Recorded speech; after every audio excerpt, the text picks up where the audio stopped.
Hey guys, so today's energy is going to be a tad bit upbeat. Why? Because I have a mic and I've been waiting for this mic to come and it is here finally. I'm super duper excited about it and it's tiny. I don't know what I'm going to name it yet, so if you have any name suggestions, comment them in the comment section, please. And we can come up with a name for this mighty little mic. Also, happy Valentine's Day. Hopefully, I get this video out in time for Valentine's Day. If not, oh well. Let's get into today's topic. Today's topic is the power of unmasking, the journey of unmasking.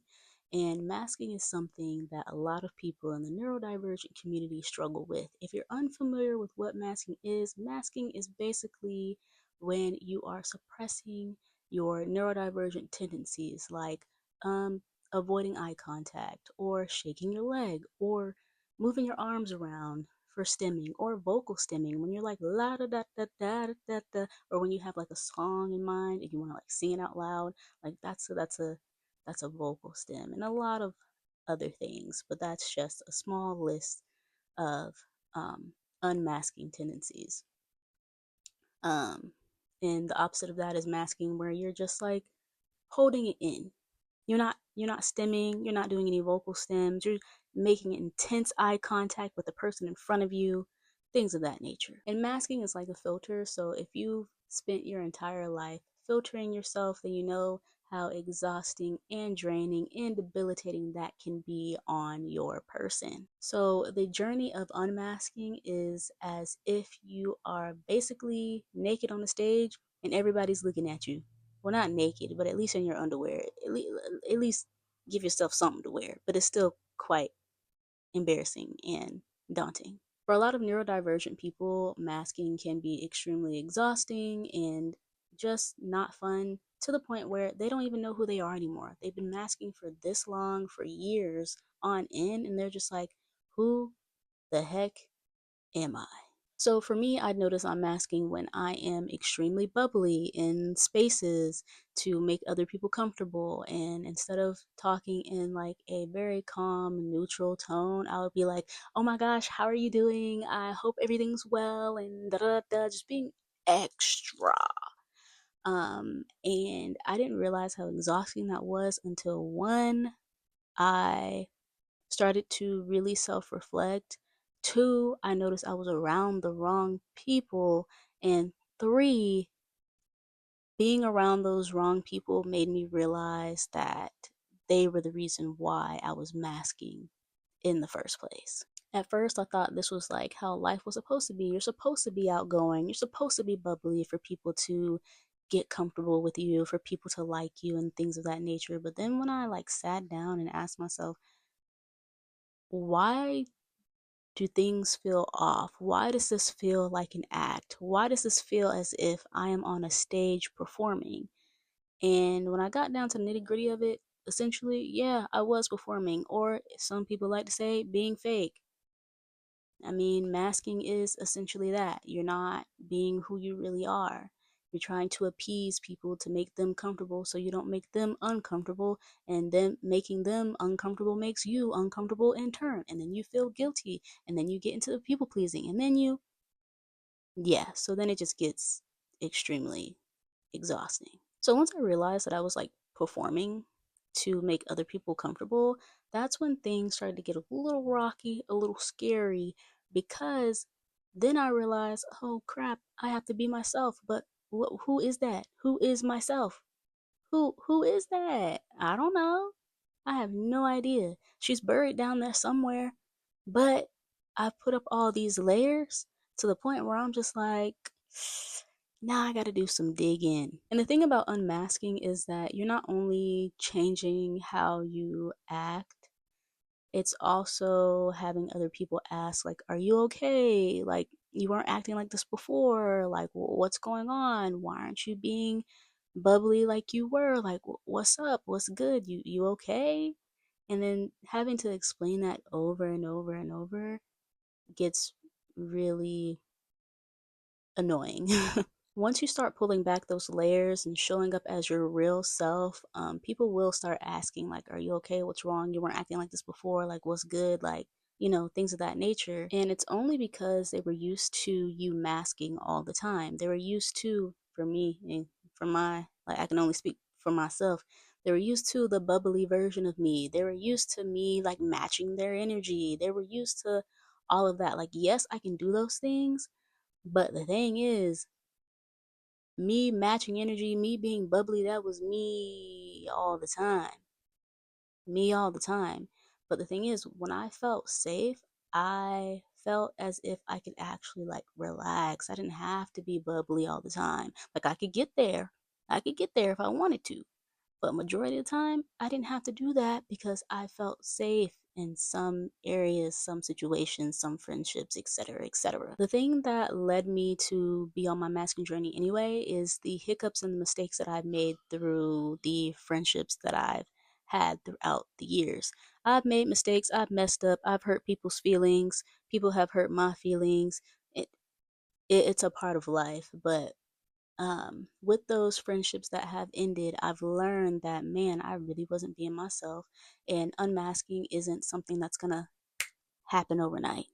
It's just not. I'm still learning, when it comes to unmasking. I'm still learning how to truly show up as me, myself, and I. And with the lessons that I've learned when I was masking and not fully being myself in those friendships ending, um, it made me realize, like, okay, so what can I start doing to fully start showing up as myself and start being in spaces to where I can feel safe to unmask? So some of the things that I started to do to unmask is start stimming, which could be like a vocal stim where you just be like boom bop bing boom boom bop bam, the type of shit I'm on you wouldn't understand, you know?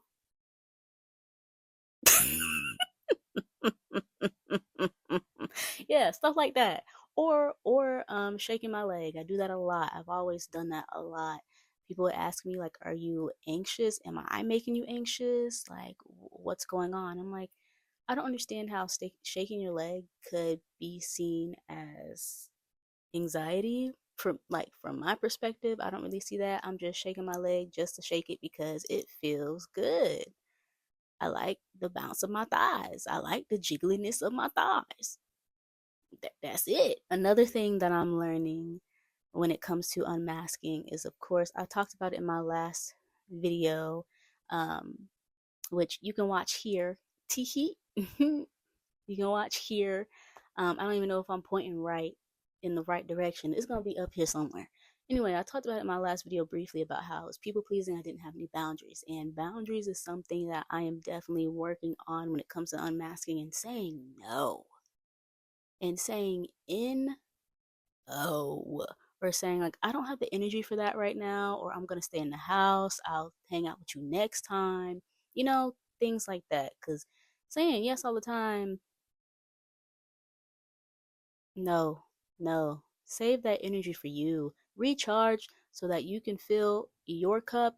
And then once your cup is filled, it can start overflowing to where you can show up for people how you want to. Another thing that I'm doing is listening to my gut, listening to my intuition, asking myself yes or no questions. Like, do I want to be in this space right now? And I'd wait.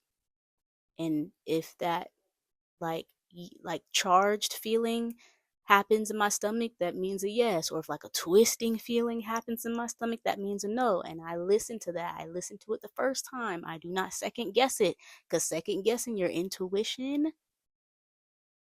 is a no. The thing is, you know what is good for you and you know what is not good for you. Listen to your intuition the first time. Stop playing with yourself and trust yourself. I'm still learning to trust myself. And the last thing that I am actively doing is finding people where I can be safe around them in order to unmask. Right now, I'm on the journey of finding queer friends, being in queer spaces, being in neurodivergent spaces, because the spaces that I was in previously, not saying that they were bad, but like we evolve and we change. And for the person that I am becoming now, those spaces just don't fit me anymore. They just don't. So now I'm actively trying to find queer spaces to be in and neurodivergent spaces to be in, because that's where I feel as if I fit the best. Um, Again, not saying that those past spaces that I was in wasn't it. It was great for the time being, but now it's time to move on, and move on to where I feel as if I'm being my most authentic self. And I feel like queer and neurodivergent spaces will do that for me. The reason why unmasking is extremely important for people who are neurodivergent or people who have people pleasing tendencies, um, it's important because you want to make sure that you are being able to show up as your full self, and that you are reclaiming your time, reclaiming your peace, reclaiming your energy, reclaiming your essence, reclaiming your right to exist in spaces to where you're not constantly performing and constantly trying to make other people comfortable. And honestly, unmasking is really scary and it's a journey, but the thing that is scarier than unmasking is being somebody that you're not and having to perform 24/7. And the only time that you can decompress is when you're at home. And sometimes you can't even decompress at home. So, what's scarier, unmasking and being your true self, or masking and performing 24/7 to where you can't get a break? You deserve to exist as you are and not a version to where you're performing 24/7 to make somebody else or the world feel extremely comfortable. You have the right to exist as you are. Period. If you're on your own unmasking journey, I would definitely love to hear about it. Let me know in the comments what is something that you're doing to unmask, whether it be big, whether it be small. Let me know and let's have a conversation. I hope you guys enjoyed this video. Like, comment, subscribe, and I will definitely see y'all in the next one. Bye.